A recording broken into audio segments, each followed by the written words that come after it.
hart van Maastricht wordt langzaam weggesnoeien. Het hart van Maastricht leek langzaam leeg te blooien. Het hart van Maastricht wordt nooit meer wat het was. Het is zo stil en leeg in het hartje van Maastricht. Het hart van Maastricht scheidt stil nooit met kloppen. Het hart van Maastricht, dat kan het niet verkroppen. Het lijkt om de pin, het helpt het niet meer uit. Het is zo stil en leeg in het hartje van Maastricht. In de Grachtstraat ging een hoes tegen de grond. 5 minuten van gebonker en van beven. Mijn grandpeer die erbij te kijken stond, die verloor in dagen heel stuk van zijn leven. In dat huis daar woonde heer zijn leven lang. Daar had hij zijn zorg, zijn leed en zijn geluk. In dat huis voelt hij zich altijd vrij en frank. Het is verleden tijd, het komt niet meer terug.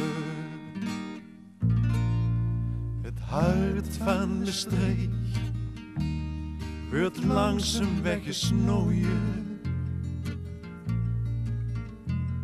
Het hart van Maastricht leek langzaam leeg te blooien.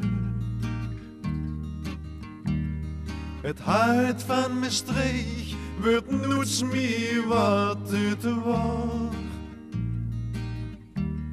Het is zo stil en leeg in het hartje van Maastricht. Het hart van Maastricht, dat kan het niet verkroppen.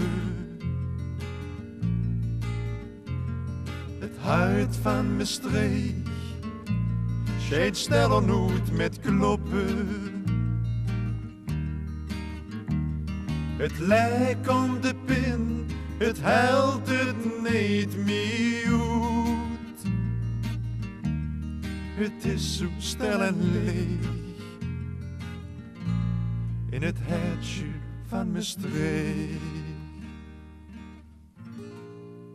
Ja, dat hoes dat was voor Grandpeer alles weet. En hij had zo geer voor altijd willen blijven. Met de buurt wordt mij met dat num gesaneerd. Het stond zo in dat gemeentelijke geschreven. Iedere morgen zus de Grandpeer nu nog gewoon. Van de Abstraat doet tot achter de Neubrug. In gedachten zuid het aan zijn hoes weer stond. Het is verleden tijd, het komt nooit meer terug. Het hart van Maastricht wordt langzaam weggesnoeien. Het hart van Maastricht leek langzaam leeg te blooien. Het hart van Maastricht wordt nooit meer wat het was. Het is zo stil en leeg in het hartje van Maastricht. Het hart van Maastricht scheidt stil nooit met kloppen. Het hart van Maastricht, dat kan het niet verkroppen. Het lijkt om de pin, het helpt het niet meer uit. Het is zo stil en leeg in het hartje van Maastricht.